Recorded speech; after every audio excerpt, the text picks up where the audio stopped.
Other yellow hat guy here, back with another video, and it's time.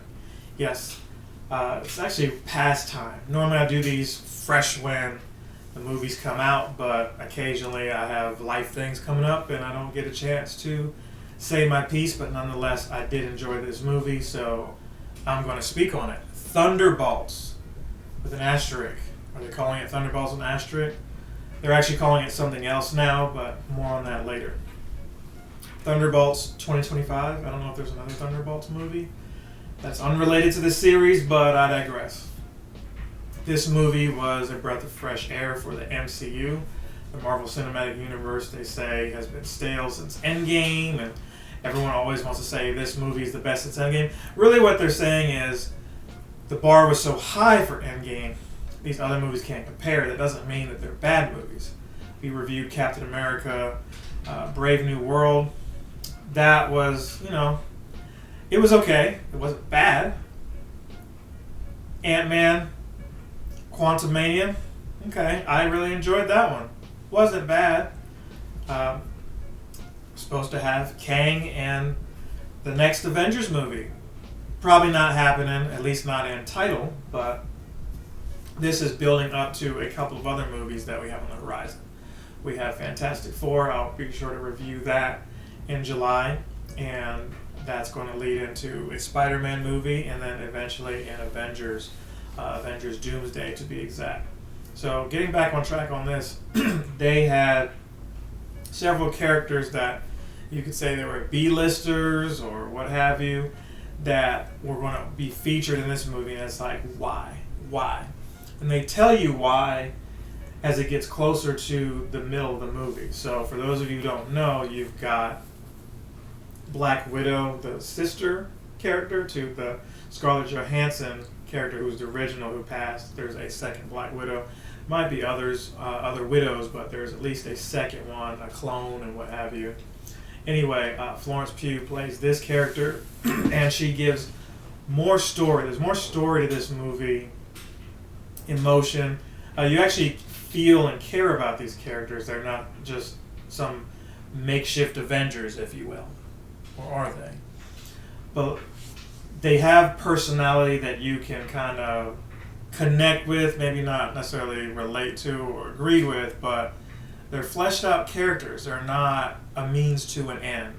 And the idea here is that maybe they're supposed to be, at least on the surface, this is what the world thinks of them, and maybe what they think of each other, but there's more to it than that.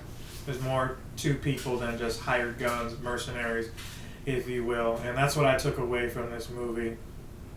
Themes of depression and self-worth, validation, and hey, the tagline says they're not they're not heroes, and not all of them have powers or whatever, but they do what they can with what they got, and that alone is worth something. They do have someone who is super on the team. They tell you there's a guy named Bob. The trailers hint at something going on with Bob. You don't know who the actual villain is, but if you're familiar with the character called the Sentry, you know that Bob is, the Sentry. The Sentry is the Void is the Sentry. They're the same guy. The idea here is the comic book creator, the writer Paul Jenkins years ago, created this character who nobody knew who he was. He's an allegory for Superman for Marvel Comics. They have other characters who are like Superman, but this guy, the Golden Guardian of Good, as they called him, is in a nutshell supposed to be that. He's got all the powers, except he's got bipolar personality disorder. He's schizophrenic. He's got mental illnesses. He's not all there, and the yin and the yang. The more he uses one power, the more it also activates the dark side. So, the more evil the Void does, the Sentry has to offset that, and vice versa. It's a balancing act. Or Bob can just be Bob, and there's no problem, unless he actually needs to be the Sentry and to do what he needs to do. Okay, so I say all that to say the characters are involved in a plot twist where You've got DeFontaine, played by Julia Louis-Dreyfus, Elaine from Seinfeld. She returns from her roles on the Disney Plus shows, Captain America, and I believe there was another, but if there wasn't, fact check me on that if you will. But we've been seeing her jump and appear at different movies. She might have been in the Black Widow one, but I know she was in the Captain America Disney Plus show. She's recruited all these guys to clean up her dirty work. In the meantime, if you saw Captain America Brave New World, the aftermath of that is right here in this movie. You've got, the president turning into Red Hulk, spoilers, and what happens after that? Well, she's trying to become president herself. And her colleagues are hot on her trail of what she's doing and trying to catch her in the act. And in order to clean up her loose ends, she sends these guys to take each other out. And I don't mean out on a date. And once they figure this out, then bam, you've got the team together. The Black Widow too, her father, the Red Guardian from Russia, they try to tie that in. I don't know if that's fact in the comic books. He's basically a Captain America similar type experiment, but for the Russians, and didn't work as well as obviously the American one, because these are American comic creators who are creating these things here. But hey, they gave you a Wolverine, right? He's pretty good, right? And he's Canadian. People like Wolverine, right? Anyway, without telling the entire movie, it's a coming of age, coming together, figure out that we're better off as a team than we are individually, because no matter what, somebody cares. So if you're watching this, never skip thumb day, never give up, always keep grinding. The grind don't stop. All of that said, I would have to give this movie, I'd have to give it a 4 out of 5.